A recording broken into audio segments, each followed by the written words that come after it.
सर्वस्य बुद्धिरूपेण जनस्य हृदि संस्थिते सर्गापवगर्दे देवी नारायणि नमोस्तुते। कौलकाष्ठदिरूपेण पुरीनामप्रदायिनि विश्वस्य परतो शक्ते नारायणि नमोस्तुते। सर्वमङ्गल्यमङ्गल्ये शिवे सर्वार्थसाधिके शरण्ये त्र्यम्बके गौरी नारायणि नमोस्तुते। सृष्टिस्थितिविनाशानां शक्तिभूते सनातनी गुणाश्रये गुणमये नारायणि नमोस्तुते। शरणागत दीनार्त परित्राणपरायणे सर्वशास्त्री हरे देवी नारायणि नमोस्तुते।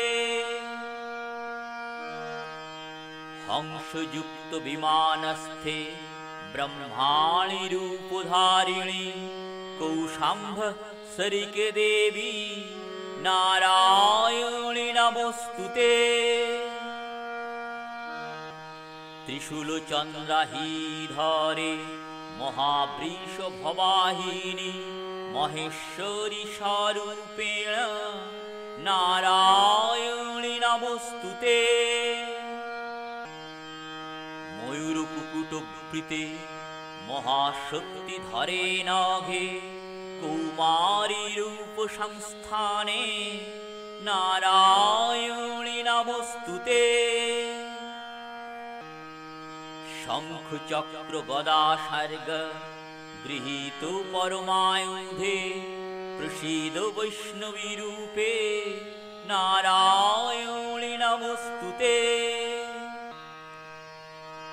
गृहीतोग्र महाचक्रे दंशोद्धृत वसुन्धरे वराहरूपिणि शिवे नारायणि नमोस्तुते। नृसिंहरूपेण हन्तुं दैत्यान् कृतोद्यमे त्रैलोक्यत्राणसहिते नारायणि नमोस्तुते।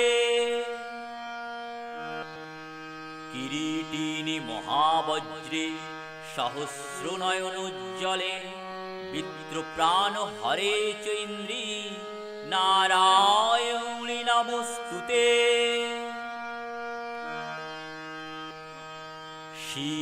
शिवदूतिस्वरूपेण हतो दैत्यमहाबले घोररूपे महारावे नारायणि नमोस्तुते।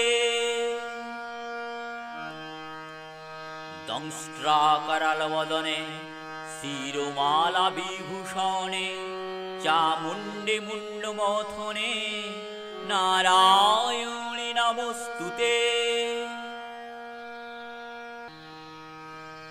लक्ष्मीलज्जे महाविद्ये श्रद्धे पुष्टिसदे ध्रुवे महारात्रि महामाये नारायणि नमोस्तुते।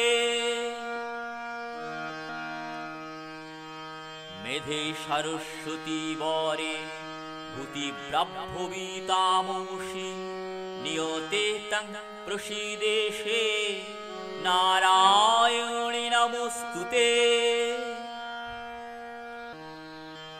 सर्वस्वरूपे सर्वेशे सर्वशक्तिसमन्विते भयभूत्राहिनो देवी दुर्गे देवी नमोस्तुते। एतत्ते वदनं सौमं लोचनत्रयभूषितं पातु नः सर्वभूतेभ्यः कात्यायनि नमोस्तुते।